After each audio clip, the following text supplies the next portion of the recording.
intervention. C'est vrai que c'est un challenge de pouvoir générer des revenus sur une plateforme en ligne. Et j'ai pris un exemple tout à l'heure dans le cadre de, en répondant à la question de Parfait Siki de Père, en disant que lorsque j'envoie un journaliste sur le terrain, je n'ai pas besoin forcément de l'envoyer en lui associant un photographe. Donc, lorsqu'on met véritablement en place une stratégie, on peut optimiser beaucoup de choses. Vous avez dans pratiquement toutes les rédactions maintenant des appareils photonumériques. C'est ce journal de ceci. Voilà. Donc, lorsqu'on regarde ces appareils photonumériques, même les plus basiques maintenant, c'est des bouts, ils font quand même 2-3 petites choses. Et vous allez vous rendre compte que cette personne qui va sur le terrain, elle ne vous rapporte pas une seule photo, elle vous en rapporte plusieurs. Donc, déjà, en termes de réduction des coûts, si on prend ces journalistes, entre guillemets, traditionnels, et on leur donne les moyens de se comporter différemment lorsqu'ils vont sur le terrain, parce qu'il y a une certaine attitude. Il y a une attitude pour produire une information multimédia, sans forcément avoir besoin d'être 2, 3, 4. C'est une attitude. Il y a des réflexes que je dois développer.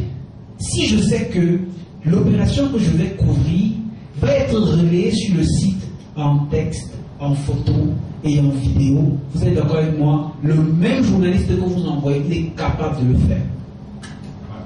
Donc vous n'avez pas besoin de faire un recrutement supplémentaire à ce niveau-là.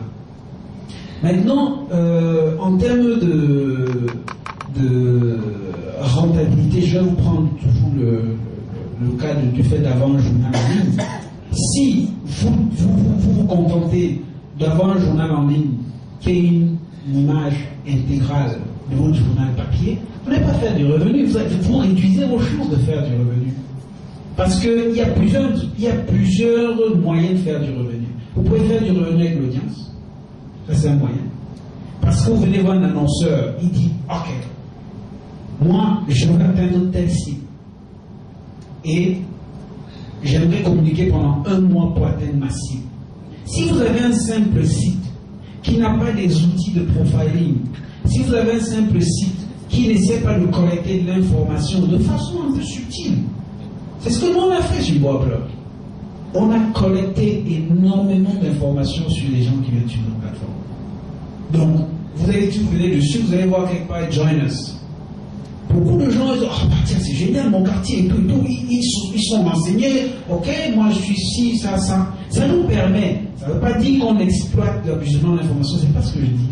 Ça me permet à un moment donné, quand Anaïs, qui est responsable marketing et commercial de Boablog, va chez un client, elle lui dit, écoute, si ta campagne cible tes profils de consommateurs, moi je pense que tu vas atteindre tes résultats. Parce que, à travers ta plateforme, tu as mis en place des outils qui te permettent de connaître davantage les consommateurs.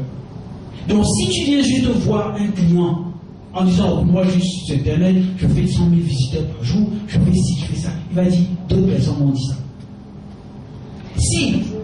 Si tu arrives chez un client éventuellement et tu ne proposes pas un élément qui est quelque chose de spécial, je vous prends un cas simple. Regardez les sites internet du Cameroun qui font la revue de la presse. Il y en a tellement.